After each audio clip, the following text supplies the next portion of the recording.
Hey there, this is a recap for Crusades, session 44. We're with what right now is known as the B team. We'll talk about that in a little bit. But I had the three players. We had their characters. We had Durn, the Dirty, the Dwarven Druid, Partee, the Halfling Ranger Druid, and Orvon, the Half Elf Knight. And we picked up where we left off. Last time they had gone, Orvon was on his way back to the town of Arden to recruit followers for his quest. And along the way, he'd met Durn the Dirty and he'd met Partee, and then they discovered this Ankeg burrow. And they'd started to work their way through, and they had found themselves to this point, oh, geez, right about there at the entrance of this tomb. They decided not to go into the tomb. They were like, our primary reason for coming down here is to figure out, this Ankeg problem. So they decided not to go into the tomb. Instead, they went to here, and this is pretty much where the session, like I said, kicked off. And at this intersection here, pardon the shaky camera work, they found a man that was still alive, but he was missing his leg. I think it was his left leg at the knee down. He had a fresh wound. He was trailing blood out of this, out of the cavern tunnel over here. And he tells them that he's on death's door. He can barely speak, actually. He's almost dead. And they do what they can to heal him, and it's enough to save his life. He tells them that basically he's a local farmer, and he's begging them, save my children, save my children. And so, being the heroes that they are, they definitely agree to do this. They enter this tunnel here. They come in, and what they see is it changes from a burrow. It's kind of dug. It is dug, but it's more solid. Like the burrow's been more soft with roots hanging down, and now they're into some harder cave structure. But it is being dug out, not quite of solid stone, if any of that makes any sense. And when they come into this, they start to come into this chamber. What they see is this crazy sight, this cavern, but this farmhouse has fallen down through this sinkhole that was created by the Ankegs. And there's this, ruined farmhouse, but it's still mostly intact. But now it's in this little cave, and it's being attacked by these Ankegs, and they can see inside that there's two children, like a young boy and a girl, no more than 10 or 11 years old. And the roof of this cavern it's kind of filled in above it, where the sinkhole, it didn't just create this big gaping hole. And the only thing really holding the roof up are these stone columns that the Ankegs haven't dug through yet. But the Ankegs are fixated on getting into the house. And they can see the kids pushing, wooden tables and stuff up in front of the windows, trying to keep them out because they're using their mandibles, and they don't really have claws. I guess they do kind of have claws, at least in the models they do, but they're not really. I guess they are claws, but they mostly they're just trying to rip through this thing. So they're like, well, we got to save these kids. And Orvon uses his Inspire. He's a knight, so he uses his Inspire ability, which gives bonuses to the entire party.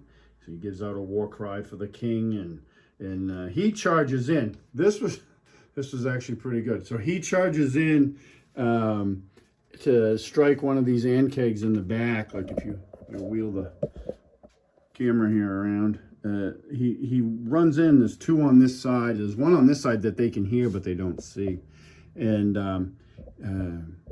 he attacks. He gets a back attack. He charges, which is an action in Castles and Crusades that you can take, combat maneuver. And he charges in, rolls a 1. So we go back to our table, and he rolls another d20, and it results in a broken weapon. So he swings his bastard sword, and the Ankeg moves out of the way, and the sword comes down on stone, and it shatters, and he's holding a shattered blade.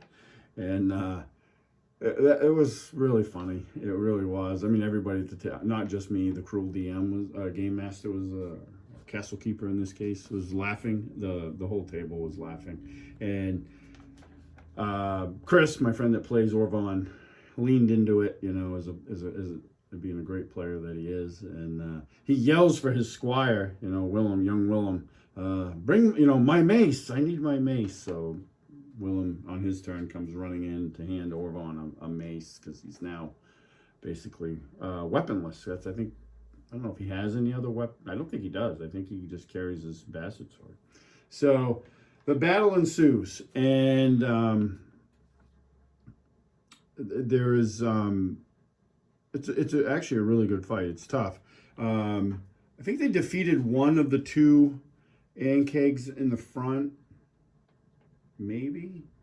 Eventually what happens is, and he's joined by Durn and Partee in fighting these Ankegs, and Willem hangs back. He's not really a combatant at all.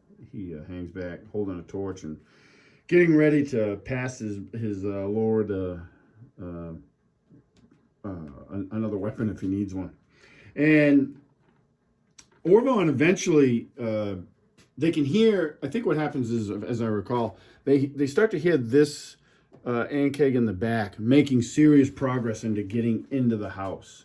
And he is ripping away at the roof and breaking it, and they hear that.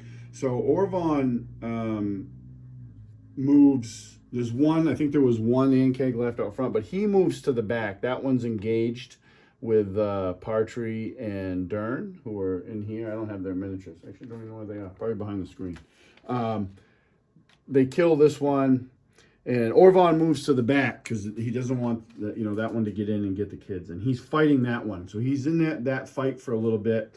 Orvon and Durn, Partee and Durn fight that lone Ankeg and go back and forth. They eventually, Durn and Partee, they defeat this one. And just as they think things are, going well from, the other thing they notice, before I get too far into this, is all these egg sacs. So they think rightfully that this is like the main room for, the main chamber for the egg sacs, which is maybe part of the reason why the Ankegs are so ferociously attacking and trying to get these kids, because they feel the eggs are being threatened. Anyway, Durn and Partee defeat their Ankeg, and I'm rolling random dice, D6, and on a 1, something happens, and I roll a 1, and they feel the ground shake as basically the hive mother, which is just a little bit bigger Ankeg. She's the mother of this particular hive, the Whiz Kid Mini. This one erupts from the ground, so now they're back in battle. But this is a full-blown Ankeg, full stats from the Monsters and Treasures book. The ones that I've been using, these other ones, I played them as smaller versions, and they had less hit dice, and their acid breath, which they use, did a little bit less damage. It was less damage than the hive mother. So they're fighting the hive mother. Meanwhile, Orvon's still trying to battle away, on his own, this Ankeg back here. This fight out here with Durn, Partee, and the hive mother became really, really tense. It was a really good fight. They were whittling it down. They were doing a really good job, and it got down to the point where the players didn't know this. I mean, they knew it was tense. They're taking damage. It hit them with an acid breath. They both, I think this was where it really shifted. Without getting hung up looking at my notes, it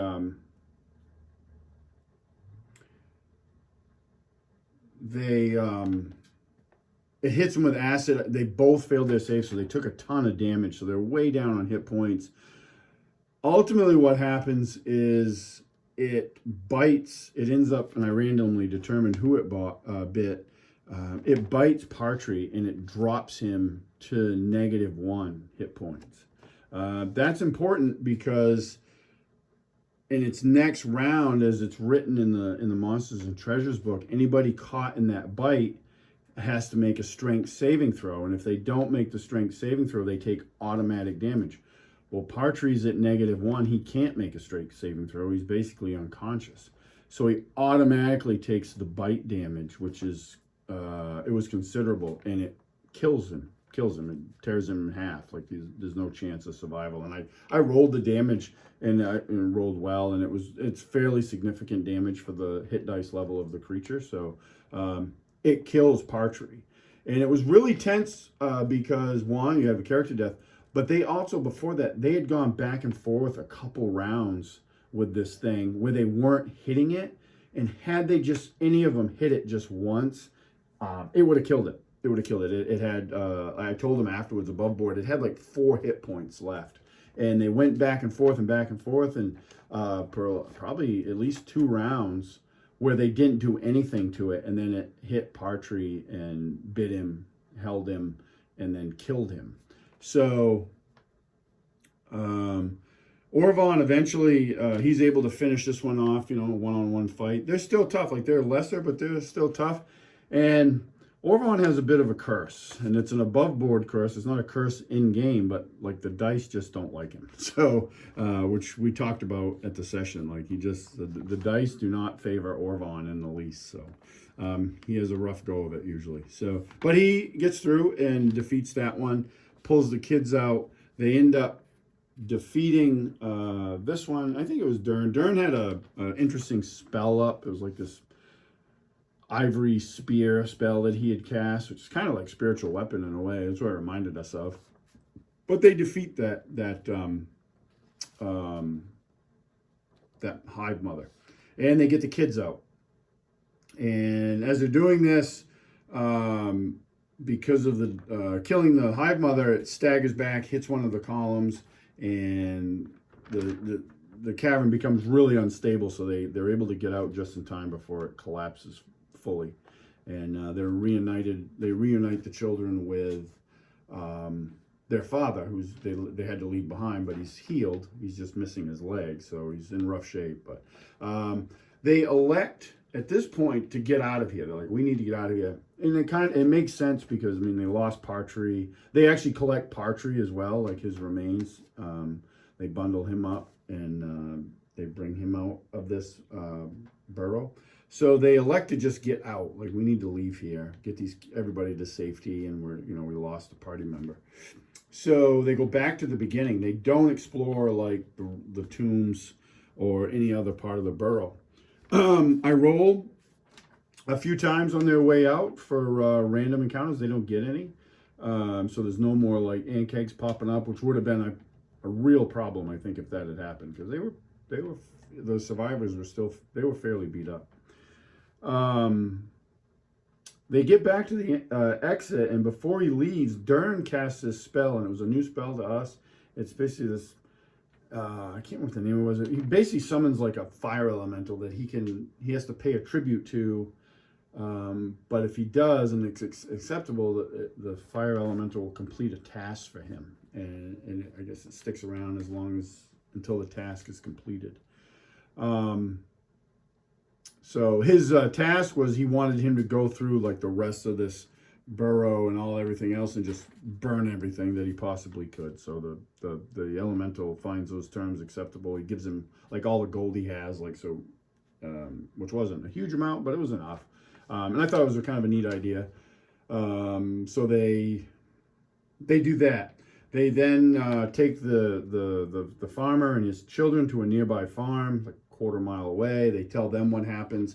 The farmer tells them at the new farm that, yeah, there's been problems. Like, his farm hasn't had them, but some other farms have been having problems with ant kegs. So we'll plot hook for the future. If they choose to follow it, they can.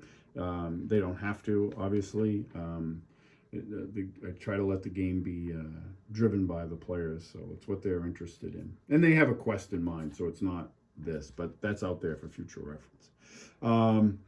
They then go to Arden itself, and they're actually looking for the character Pounder, which is played by my friend Steve, because Partee had talked about Pounder and stuff, so they knew that they were friends, so they wanted to let him know that Partee was gone. Oh, and back up a little bit. Before they go to the farm, I don't know if it was before or after. I think it was before. They actually return to the tree line in the southern Homewood Forest, and they bury Partee.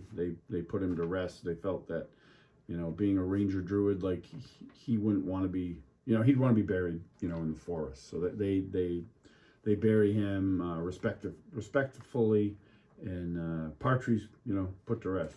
It was a bummer. It's games. That's how things happen. Characters die. But it was a bummer because Partee was a really cool character. I was interested to see how he was going to play out. But like a true gamer, my buddy Matt, who plays Partee, like he was already, rolling up a new character at the table. It was like, so we'll have in the next session for these guys, we'll have a new character. So they go to Arden. They end up at Scranton Hall. They talk to Melisandre, who's the owner of it. They basically tell her like she knows Orvon and doesn't know Durn because Durn's never been to Arden, but knows Orvon.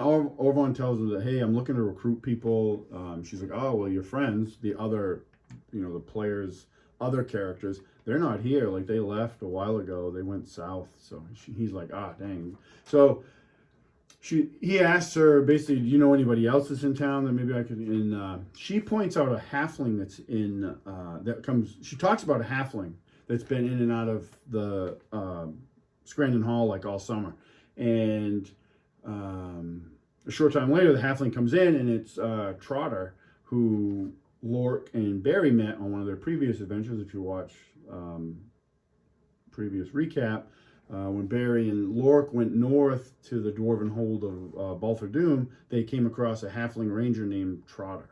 And so they get talking to Trotter, and Orvon explains that he needs to go to the Wyvern's Spire, and Trotter tells him, I've been to the outskirts of that. I can lead you there, and they're all for that. So they start plotting a plan to go there. And one of the things Trotter tells him that he came in to Wyvern Spire at a different angle, but from where they're at, the shortest route is going to take them through what's known as the Troll Lands, and they need to be prepared for that. So that was kind of where the session ends. At one point, they'd spent some time. They're spending some time in Arden. So Durn is kind of wandering around. He finds the Helgrim Enclave, which is the dwarven part of the town.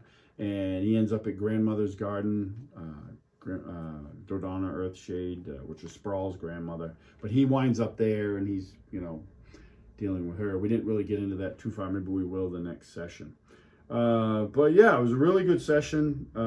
Didn't quite go the way any of us expected, I don't think. Nobody expects a character death too much, but that was just one of those circumstances where, it's just the dice were not on their side, and like I said, it was a really tense combat because had any of them hit it once, it would have killed it, but they just couldn't kill it, and then it got its hit on Partee, and that was all it took to take Partee down, especially with the follow-up attack with automatic damage. There was no way to make a saving. So it was really a really good session.